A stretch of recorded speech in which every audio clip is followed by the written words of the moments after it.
Hi friends, అందరికీ నమస్కారం. అంజలి కథలకి స్వాగతం. ఈరోజు చందమామ కథ పేరు అపూర్వ కిరీటం. ఇది బేతాళ కథ.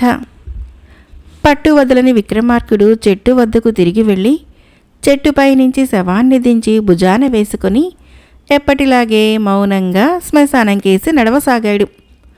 అప్పుడు శవంలోని బేతాళుడు, రాజా, పట్టుదలతో అర్ధరాత్రి వేళ ఈ శ్మశానంలో తిరుగుతూ నువ్వు సాధించదలిచినదేమైనా అది సాధించాక తప్పక సత్ఫలితాలు ఇస్తుందని మాత్రము భ్రమించకు. ఎందుకంటే మహిమలు, మానవాతీత శక్తుల్లాంటివి మేలుకే కాక కీడుకు దారి తీయవచ్చు. ఇందుకు ఉదాహరణగా దేవగుప్తుడు అనేవాడి కథ చెబుతాను, శ్రమ తెలియకుండా విను అంటూ ఇలా చెప్పసాగాడు. పూర్వము హంసగిరి అనే రాజ్యంలో నందగుప్తుడు అనే వృద్ధుడుండేవాడు. ఆయనకి దేవగుప్తుడు అనేవాడు ఏకైక పుత్రుడు. నందగుప్తుడి దగ్గర ఒక అపూర్వమైన కిరీటం ఉండేది. అది జాతి రత్నాలతో పొదగబడి కాంతులు వెదజల్లుతూ ఉండేది. దేవగుప్తుడు సహజంగా తెలివైనవాడు, విద్యాబుద్ధులు నేర్చినవాడు. అతడికి ఏదైనా వ్యాపారం చేసి ధనం గడించాలన్న కోరిక ఉండేది. అయితే తండ్రితో పాటు నిత్య దారిద్ర్యంతో బాధపడుతున్న అతడికి అది సాధ్యపడలేదు. ఒకనాడు దేవగుప్తుడు తండ్రిని, నీ ఉద్దేశమేమిటో నాకు అంతుపట్టడం లేదు. వేలకు వేలు ఖరీదు చేసే విలువైన కిరీటం దగ్గర ఉంచుకొని మనం ఇలా తిండికి కటకటలాడటం ఎందుకు అని అడిగాడు. దానికి నందగుప్తుడు, బాబు, అది మామూలు కిరీటం కాదు, అమ్మి డబ్బు చేసుకునేందుకు. దాని రహస్యం చెబుతాను విను. ఎవరైనా సరే ఆ కిరీటాన్ని పెట్టుకొని రాజోచితమైన దుస్తులు ధరించి రాజును దర్శిస్తే కిరీటం మహిమ వలన రాజు మారు మాట్లాడకుండా యువరాణితో వివాహం జరిపిస్తాడు. నా తరంలో రాజుకు అల్లుడు కావటం సాధ్యపడలేదు. అనేకమైన ఈతి బాధలతో కాలం దొర్లిపోయింది. ఎంతో ధనం వెచ్చించితే కానీ రాజోచితమైన దుస్తులు, కంఠహారాలు లభ్యం కావు కదా. కనీసం నిన్నైనా రాజుగారి అల్లుణ్ణి చేయాలని కిరీటాన్ని భద్రంగా దాచి ఉంచాను అని చెప్పాడు. ఈ రహస్యం తెలిసాక దేవగుప్తుడికి ఒక ఆలోచన వచ్చింది. కిరీటాన్ని అమ్మి ఆ డబ్బుతో మంచి లాభసాటి వ్యాపారం ఏదైనా చేసి మళ్ళీ కిరీటాన్ని కొనవచ్చు కదా. ఇందువలన కిరీటంతో పాటు డబ్బు కూడా సంపాదించి రాజోచితమైన దుస్తులు ధరించి యువరాణిని వివాహం ఆడవచ్చు. కానీ తండ్రి కిరీటాన్ని అమ్మేటందుకు ఒప్పుకోడు. కొన్నాళ్ల తర్వాత వృద్ధుడైన నందగుప్తుడు మరణించాడు.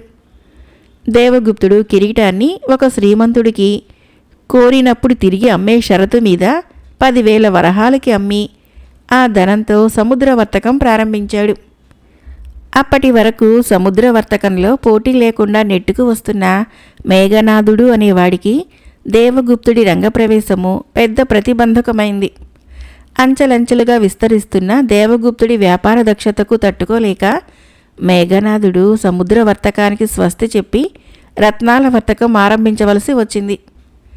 త్వరలోనే దేవగుప్తుడు 20,000 వరహాలు ఆర్జించి శ్రీమంతుణ్ణి కలుసుకొని మన షరతు ప్రకారము 10,000 వరహాలు తీసుకొని నా కిరీటం ఇవ్వండి అని అడిగాడు. అందుకు శ్రీమంతుడు నవ్వి, 10,000 వరహాలకి గాను ఇంతకాలానికి వడ్డీ ఎంతైందో లెక్కకట్టు, దానికి వేరే నా లాభం కొంత చేర్చాలి కదా, మొత్తం 25,000 వరహాలిచ్చి నీ కిరీటం తీసుకొనిపో అన్నాడు. చేసేది లేక దేవగుప్తుడు తిరిగి వచ్చి ఈసారి రెట్టింపు లాభాలు తెచ్చిపెట్టే రత్నాల వర్తకం ఆరంభించాడు. దేవగుప్తుడు ఈ వర్తకంలో కూడా పోటీ వచ్చేసరికి మేఘనాథుడు ఆగ్రహించి దేవగుప్తుడి మీద కక్ష సాధించదలిచాడు. దేవగుప్తుడు 30,000 వరహాలు సంపాదించుకొని మరొకసారి శ్రీమంతుణ్ణి కలిశాడు. శ్రీమంతుడు అతడితో, నువ్వు ఎంతకు కిరీటం కోసం రాకపోయేసరికి దాన్ని తిరిగి తీసుకునే ఆలోచన లేదనుకొని మేఘనాథుడికి 30,000 వరహాలకు అమ్మేశాను అన్నాడు. దేవగుప్తుడు మేఘనాథుడి దగ్గరికి పోయి, ఆ డబ్బు తీసుకుని కిరీటం నాకు ఇచ్చేయండి అని అడిగాడు. అది నీదెలా అవుతుంది దేవగుప్త? మనం చేసేది రెట్టింపు లాభాలు వచ్చే రత్నాల వ్యాపారం కదా. నా పెట్టుబడికి రెట్టింపు ఇచ్చి కిరీటం తీసుకో అన్నాడు మేఘనాథుడు. మేఘనాథుడు తనపై కక్షగట్టాడని గ్రహించి దేవగుప్తుడు అప్పటికప్పుడే ఊరు విడిచి వెళ్ళి చేతికందిన వ్యాపారాలు చేసి అచిరకాలంలోనే లక్షలు ఆర్జించి తిరిగి వచ్చాడు. అతను మేఘనాథుడి వద్దకు పోయి, 1,00,000 వరహాలు తీసుకొని కిరీటం ఇవ్వటానికి నీకెలాంటి అభ్యంతరం లేదనుకుంటాను అన్నాడు.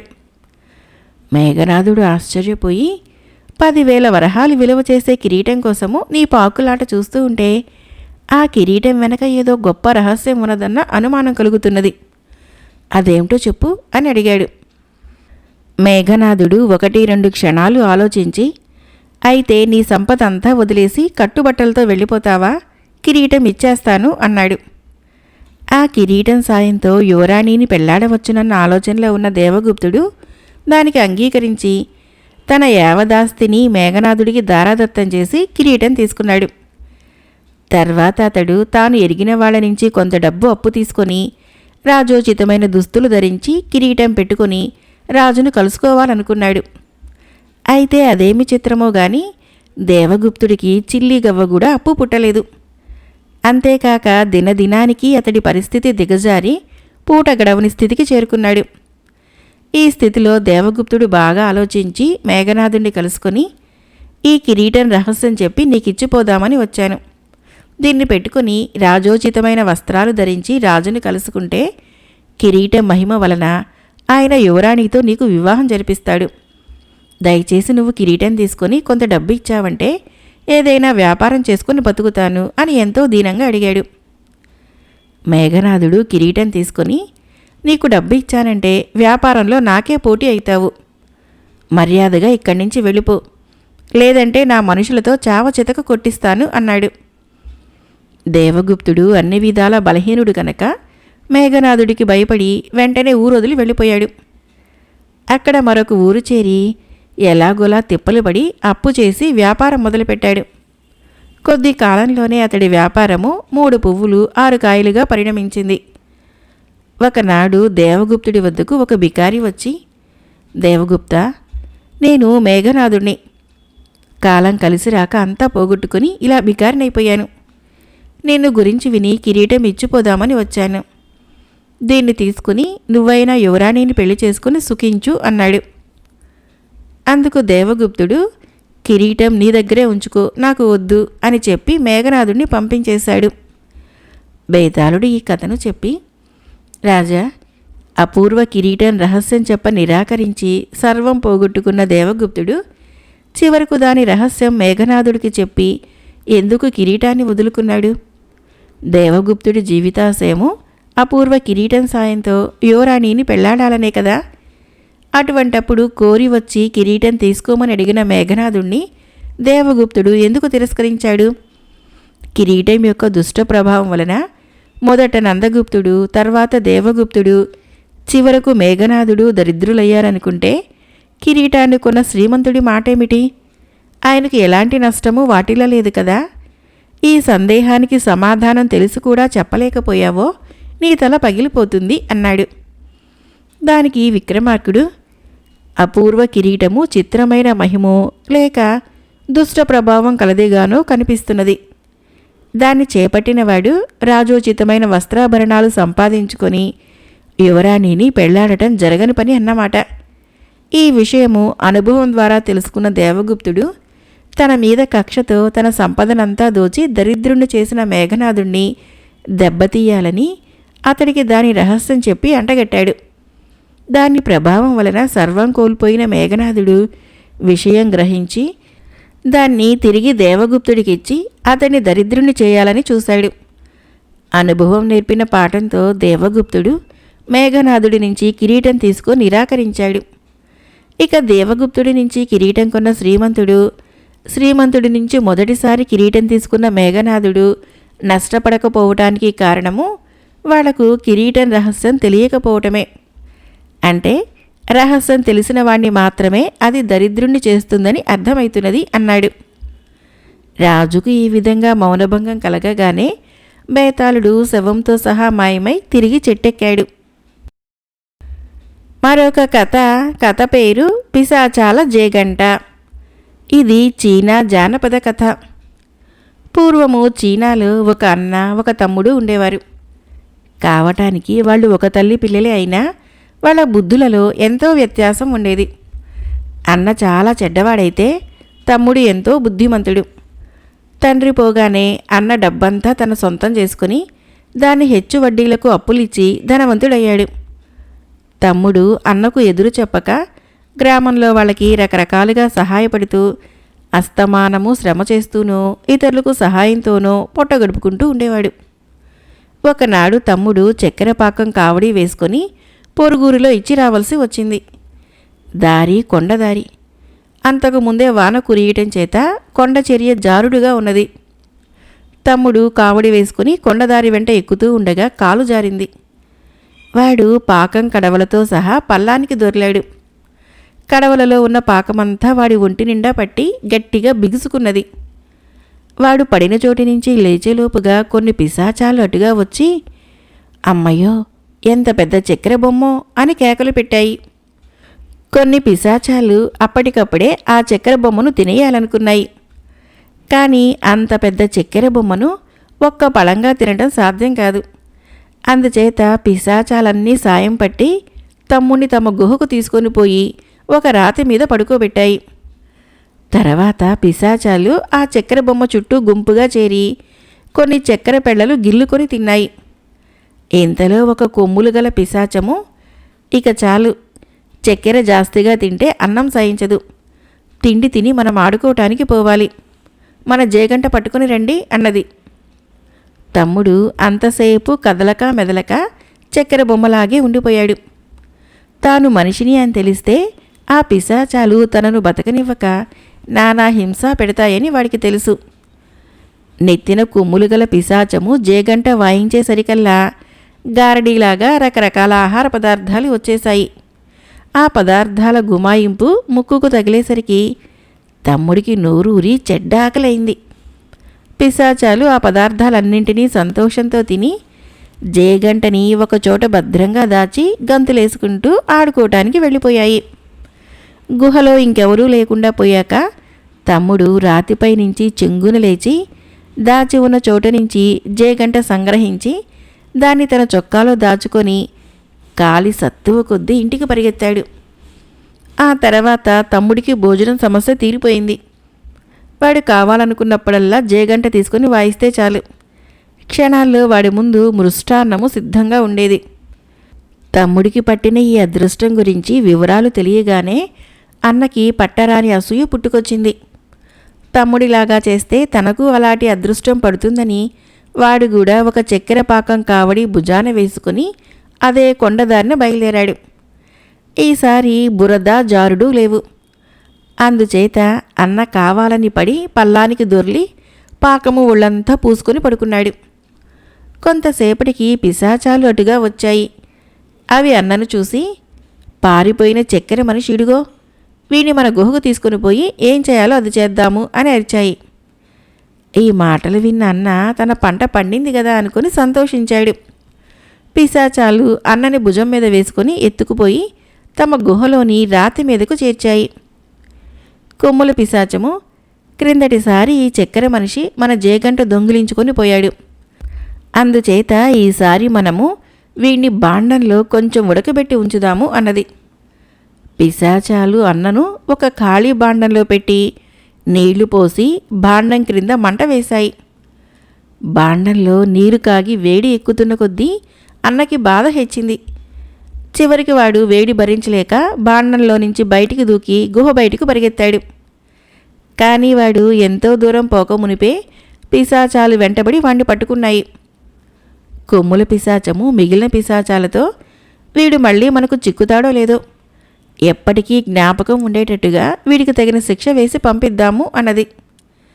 తర్వాత ఒక్కొక్క పిశాచమే వచ్చి అన్న ముక్కు పట్టుకొని ఒక అడుగు పొడుగున సాగదీసింది. అన్న ముక్కు 7 అడుగుల పొడుగు సాగింది. ఆ తర్వాత పిశాచాలు వాణ్ణి గుహలో నుంచి బయటికి విసిరి పారేశాయి. చావు తప్పి కన్ను లొట్టపోయినట్టుగా అన్న తన ముక్కుని చుట్టచుట్టి చేతితో పట్టుకుని బతుకు జీవుడా అంటూ తన కొంపకు చేరాడు. తన మొగుడు పిశాచాల దగ్గర నుంచి దొంగిలించి ఏదో మహత్తుగల వస్తువు తెస్తాడని ఆశతో ఎదురుచూస్తున్న అన్న భార్య తన భర్త పిలుపు వినగానే తలుపు తెరిచి బయటికి వచ్చింది. అన్న బాధతో, నా ముక్కు మీద నిలబడ్డావు, తొలగవే అని ఇల్లు అదిరేలా కేకపెట్టాడు. అంతా చూద్దాం, మీ ముక్కు మీద నేనెలా నిలబడతాను అంటూ ఆవిడ భర్త కేసు పరీక్షగా చూసి నిర్ఘాంతపోయింది. అన్న తన భార్యకు జరిగిందంతా చెప్పాడు. ఆవిడంతా విని నిట్టూర్చి, పిశాచాలు చేసిన దానికి పిశాచాల దగ్గరే విరుగుడు ఉంటుంది. అయినా నేను వెళ్ళి మీ తమ్ముని సలహా అడిగి వస్తాను అంటూ బయలుదేరింది.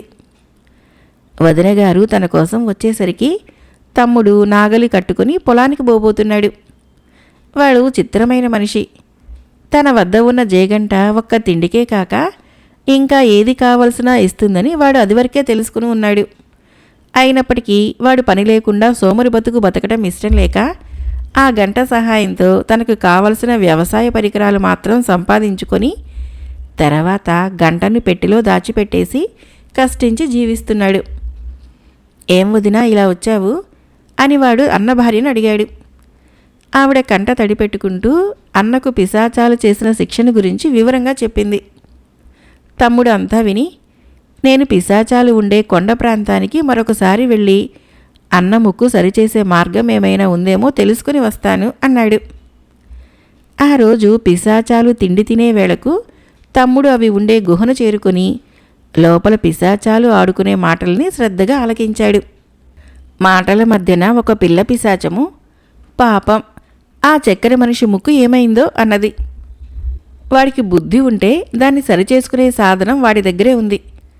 జేగంట మీద ఒక్కొక్క దెబ్బ కొట్టి తగ్గు తగ్గు అంటూ ఉంటే కొంతసేపటికల్లా వాడి 7 అడుగుల పొడుగు ఉన్న ముక్కు కొంచెం కొంచెమే తగ్గిపోతుంది అన్నది కొమ్ముల పిశాచం. ఈ మాట విన్నాక తమ్ముడు అక్కడ మరి నిలవక సరాసరి ఇంటికి పరిగెత్తుకుని వచ్చాడు. తన పెట్టెలో నుంచి పిశాచాల జేగంట తీసుకుని తన అన్న ఇంటికి వెళ్ళాడు. ఓ, మీ అన్న ముక్కు చప్పున మామూలుగా చేసేయి అని వదిన అతన్ని తొందర పెట్టింది. తమ్ముడు గంట మీద ఒక దెబ్బ కొట్టి అన్న ముక్కు కేసు చూస్తూ తగ్గు అన్నాడు.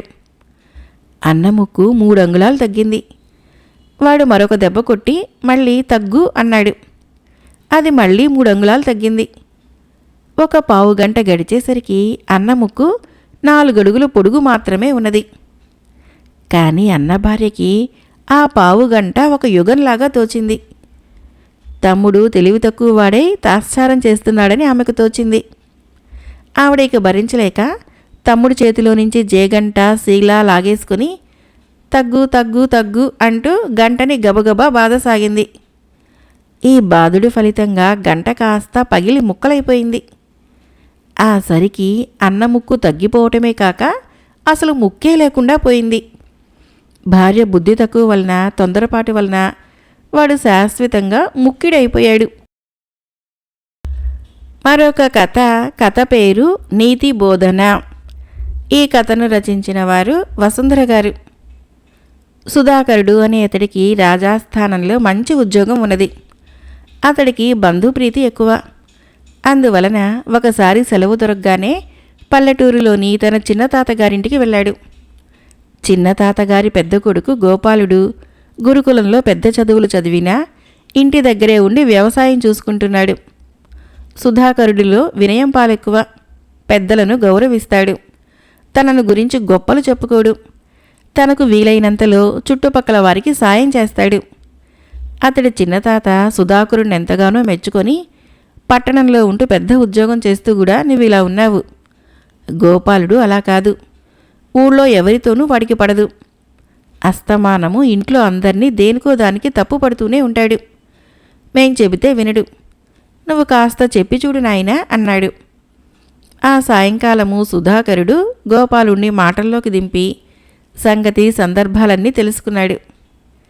ఆ ఊళ్ళో వ్యవసాయం చేస్తున్న వాళ్లల్లో గోపాలుడు ఒక్కడే బాగా చదువుకున్నవాడు. అందుకని అందరూ తనని ప్రత్యేకంగా గౌరవించాలంటాడు. అతడికి వ్యవసాయంలోని మెలకువలన్నీ తెలుసు.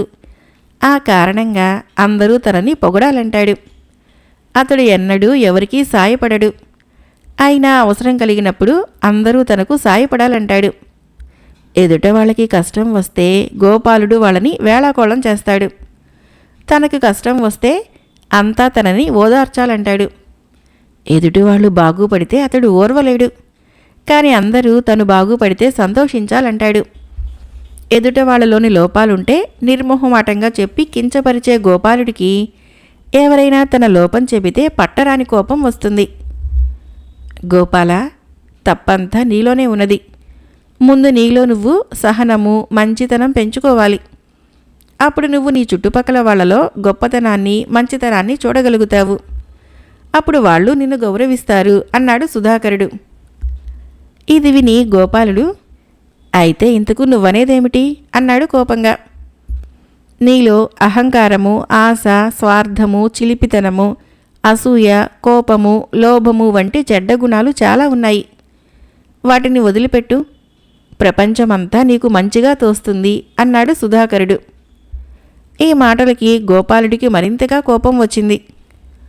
మా ఇంటికి అతిథిగా వచ్చావు కాబట్టి, కానీ ఇవే మాటలు మరింకొకళ్ళు ఎవరైనా అంటే పళ్ళు రాలగొట్టేవాణ్ణి. నీతులు వినటం నాకు చాలా అసహ్యం అన్నాడు. అందుకు సుధాకరుడు బాధపడినప్పటికీ గోపాలుడి వంటి వాడికి నీతులు చెప్పాలనుకున్న తప్పుకు తనకు ఆ శిక్ష తగును అని సరిపెట్టుకున్నాడు. మరుసటి రోజు ఊరికి మహానందస్వామి అనే యోగి వచ్చాడు. ఆయన వేదాంత సారాన్ని ఊరూరా తిరిగి ప్రజలకు బోధిస్తూ ఉంటాడు. ఆ రాత్రి ఊరు గుడి ఆవరణలో అందుకు ఏర్పాటు జరిగింది. సుధాకరుడికి ఇలాంటి వాటిల్లో ఆసక్తి లేక తాను రానన్నాడు. అయితే గోపాలుడు అతడితో, మొదటి రోజున మన ఇంట్లో వాళ్ళందరూ స్వామీజీ బోధలు వినేందుకు వెళ్ళి తీరవలసిందే. మనకు ముందు వరుసలో కూర్చునేందుకు ఏర్పాటు ఉంటుంది. ఊరు పెద్దల్లో మనం ముఖ్యులము అన్నాడు. దానితో సుధాకరుడికి వెళ్ళటం తప్పనిసరైంది. ప్రజలంతా వచ్చాక స్వామీజీ ఉపన్యాసం ప్రారంభమైంది. ఆయన సత్ప్రవర్తన గురించి మాట్లాడుతూ సరిగ్గా సుధాకరుడు గోపాలుడికి చెప్పిన మాటలే చెప్పాడు. అది విన్న సుధాకరుడు కొంచెం భయపడ్డాడు. గోపాలుడు కోపం తెచ్చుకొని స్వామీజీని నిందిస్తాడేమోనని. స్వామీజీ ఉపన్యాసము అందరూ శ్రద్ధగా విన్నారు. ఆయన నలుగురికి అర్థమయ్యే పిట్ట కథలని ఉదాహరణలుగా ఇస్తూ ఎన్నో గొప్ప గొప్ప విశేషాలు చెప్పాడు. అయితే అవన్నీ కూడా సూటిగా గోపాలుడిని ఉద్దేశించి చెప్పినట్లుండటం వలన తర్వాత ఆయన ఉపన్యాసాన్ని మెచ్చుకునేందుకు సుధాకరుడు భయపడ్డాడు. అయితే ఇంటికి వెళ్ళాక గోపాలుడు స్వామీజీ ఉపన్యాసాన్ని విపరీతంగా మెచ్చుకొని సుధాకరుడితో, మనం రోజు స్వామీజీ ధర్మబోధలు వినేందుకు వెళదాము. అవి ముగిసే వరకు నువ్విక్కడే ఉండాలి అన్నాడు. తను చెప్పిన మాటలకి గోపాలుడికి పట్టరాని ఆగ్రహం వచ్చింది. అవే మాటలు స్వామీజీ చెబితే కోపం రాలేదు సరికదా, విపరీతంగా మెచ్చుకున్నాడు. అంటే తనలో లేని విశేషమేదో స్వామీజీలో ఉన్నది. అది ఏమిటో తెలుసుకోవాలని సుధాకరుడు మర్నాడు స్వామీజీని కలుసుకొని ఏకాంతంలో తన సందేహం వెలుబుచ్చాడు. మహానందస్వామి మందహాసం చేసి, నాయనా, ఏ మనిషి తనలో తప్పులున్నాయనుకోడు, అంతేకాక ఉన్నవి తెలుసుకోవాలనుకోడు. అలా తెలియచెప్పాలనుకోవటము నువ్వు చేసిన తప్పు. ఇక నా సంగతి అంటావా? నేను 10 మందికి పనికి వచ్చే పరమార్థం చెబుతున్నాను. ప్రత్యేకంగా ఎవ్వరికీ నీతులు చెప్పడం లేదు. నేను మాట్లాడేటప్పుడు అందరూ నేనెంత గొప్పగా చెబుతున్నానా అని ఆలోచిస్తారు తప్ప నా మాటలు తమకు అన్వయించుకొని చూసుకోరు. ఒక్క ముక్కలో చెప్పాలంటే నేను అందరికీ కలిపి నీతులు చెప్పాను. అందువలన అవి గోపాలుణ్ణి బాధించవు. నువ్వలా కాక గోపాలుడికొక్కడికే నీతులు చెప్పావు. అవి అతన్ని బాధిస్తాయి. ఇప్పుడు అర్థమైందా అన్నాడు. స్వామీజీ ఇలా వివరించి చెప్పగానే సుధాకరుడికి మనుషుల మనస్తత్వం చక్కగా అర్థమైంది. అతడు ఆయనకు నమస్కరించి సంతోషంగా ఇంటికి తిరిగి వెళ్ళాడు. మరొక కథ పేరు అజ్ఞాత పండితుడు. ఇది చీనా జానపద కథ. చీనాలో విద్వాంసులు పరీక్షలకు కూర్చొని వాటిల్లో ఉత్తీర్ణులై ప్రభుత్వ ఉద్యోగాలు సంపాదించుకునేవారు. 17 శతాబ్దాల క్రితము ఒక గ్రామంలో పావో స్వాన్ అనే యువకుడైన విద్వాంసుడు పరీక్షకు కూర్చుందామనుకొని రాజధానికి బయలుదేరాడు. దారిలో అతనికి మరొక యువక విద్వాంసుడు తటస్థపడ్డాడు. ఈ కొత్త యువకుడు గుండె నొప్పితో బాధపడుతూ ఉండటం చూసి పావో ఆగి అతనికి సహాయపడబోయాడు. కానీ పావో కృషి వృధా అయింది. గుండెపోటుతో బాధపడుతున్న విద్వాంసుడు త్వరలోనే మరణించాడు. చనిపోయిన యువకుడి పేరేమిటో పావోకు తెలియదు. అతని వద్ద 10 వెండి కాసులు, రచనలతో కూడిన కాగితపు చుట్ట ఉన్నాయి. పావో ఆ కాగితపు చుట్టను శవం మీద కప్పి 1 వెండి కాసుతో శవానికి ఉత్తర క్రియలు జరిపి శవం తల క్రింద మిగిలి ఉన్న వెండి కాసులు పెట్టి శవపేటికతో సహా శవాన్ని పాతేయించాడు. అతను చనిపోయిన వాడికి అశ్రుతర్పణం విడిచి, చనిపోయిన నీకు చేతనైతే నీ వారికి నువ్వు ఎక్కడ ఉన్నది తెలియబరుచుకో. నేను తొందర పని మీద వెళుతున్నాను, నీకోసం నేనేమీ చేయలేను అని చెప్పి ప్రయాణం సాగించాడు. అతను రాజధాని చేరి పరీక్షలకు కూర్చొని వాటిలో ఘనంగా ఉత్తీర్ణుడైనాడు. అతడి పేరు చాలా దూరం పాకింది. పావో రాజధానిలో ఉండగా ఒక వింత జరిగింది. ఎవరిది కాని గుర్రం ఒకటి పావోను ఆశ్రయించింది. అది పావోను విడిచిపెట్టకపోగా ఇతరులని ఎంతమాత్రమూ దగ్గరికి రానివ్వలేకపోయింది. గత్యంతరం లేక పావో దాన్ని తన సొంతం చేసుకున్నాడు. అతడు రాజధాని నుంచి స్వగ్రామానికి తిరిగి వస్తూ దారి తప్పాడు. చీకటి పడబోయే సమయంలో అతడికి ఒక కులీనుల భవంతి కనపడింది. ఆ రాత్రికి ఆ ఇంట తాను తలదాచుకునేటందుకు అవకాశం దొరుకుతుందేమోనని తెలుసుకుందామని పావో తన పేరుగల కాగితాన్ని ఇంటి నౌకరికిచ్చి, అయ్యగారి దర్శనం కోరానని చెప్పు అన్నాడు. నౌకరు గుర్రాన్ని పరీక్షగా చూసి లోపలికి వెళ్ళి ఇంటి యజమానికి కాగితం ఇస్తూ, బాబుగారు, ఈ చీటీ తెచ్చిన మనిషి మన పోయిన గుర్రాన్ని కాజేసిన వాడే అన్నాడు. ఇంటి యజమాని కాగితం మీద పావో స్వాన్ అనే పేరును చూసి, ఈయన గొప్ప పండితుడు, లోపలికి తీసుకునిరా అని నౌకరుతో అన్నాడు. పావో లోపలికి వచ్చినాక ఆయన, కిందటేడు నేను పోగొట్టుకున్న గుర్రం మీకు ఎలా దొరికింది అని అడిగాడు.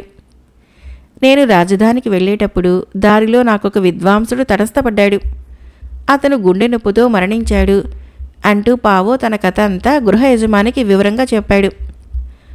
గృహ యజమాని, వాడు నా కొడుకే అయి ఉండాలి అన్నాడు. ఆయన మర్నాడు బయలుదేరి వెళ్ళి పాతిన చోట నుంచి శవపేటికని తవ్వి తీసి చూస్తే చనిపోయిన ఆయన కొడుకేనని తేలింది. పావో చెప్పినట్టుగానే శవం మీద కాగితం చుట్ట కప్పి ఉన్నది. శవం తల క్రింద వెండి కాసులు కూడా ఉన్నాయి. పావో తన కొడుకు పట్ల చూపిన శ్రద్ధకు ఎంతో సంతోషించి ఆ కులీనుడు ఆస్థానానికి వెళ్ళి పావోని గట్టిగా సిఫార్సు చేశాడు. పావో ఉన్నత న్యాయాధికారిగా పనిచేసి గొప్ప కీర్తి తెచ్చుకున్నాడు. మరొక చిన్న కథ పేరు శిరచ్ఛేదన. ఈ కథను రచించిన వారు ఆర్ రేవతి గారు. ఒకానొక రాజుకి అంతుపట్టని వ్యాధి కలిగింది. ఎన్ని వైద్యాలు జరిగినా ఆ వ్యాధి ముదురుతున్నదే కానీ కుదరటం లేదు. దీనితో రాజు బాగా విసిగిపోయి, నా వ్యాధి కుదిర్చిన వాళ్ళకి అర్ధరాజ్యం ఇస్తాను, కుదురుస్తానని వచ్చి కుదర్చలేని వాళ్ళకి శిరచ్ఛేదనం చేయిస్తాను అని ప్రకటించాడు. ఈ ప్రకటన విని అర్ధరాజ్యం కోసం ఆశపడిన కొందరు వైద్యులు వచ్చి రాజుగారి వ్యాధి కుదర్చలేక ప్రాణాలు పోగొట్టుకున్నారు. ఇలా వైద్యులు నశించిపోతూ ఉంటే దేశంలోని రోగుల సంగతేమిటి అన్న శంక ఒక గొప్ప వైద్యుడికి కలిగింది. ఆయన బాగా ఆలోచించి రాజు దగ్గరికి వచ్చి, రాజా, మీ వ్యాధి నయం చేయగలనని నేను పందెం వేస్తున్నాను, మీరు ఆ పందానికి ఒప్పుకుంటారా అని అడిగాడు. ఏమిటా పందెం అన్నాడు రాజు. తల పందెం. నేను వ్యాధి నయం చేయలేకపోతే నాకు శిరచ్ఛేదం చేస్తారు, నయం చేయగలిగితే మీ తల ఇస్తానని పందెం వేయండి అన్నాడు వైద్యుడు. వ్యాధి కుదిరాక నేనెందుకు శిరచ్ఛేదం చేయించుకోవాలి అని కోపంగా అడిగాడు రాజు. వ్యాధి కుదర్చకపోతే నా తల తీస్తారు, కుదిర్చితే మీ తల నేనెందుకు కోరకూడదు అని అడిగాడు వైద్యుడు. రాజుకి వైద్యుడి ప్రశ్నలోని ఆంతర్యం అర్థమైంది. ఆయన శిరచ్ఛేద ప్రకటనని రద్దు చేశాడు. వైద్యుడు ఆయనకు చికిత్స చేసి వ్యాధి నయం చేసి రాజు చేత ఘనమైన సన్మానం పొందాడు. కథ అయిపోయింది. ఫ్రెండ్స్, ఈ కథలు మీకు నచ్చినట్లయితే మన ఛానల్ని తప్పకుండా సబ్స్క్రైబ్ చేయండి, లైక్ చేయండి, షేర్ చేయండి, కామెంట్ చేయండి. Thank you.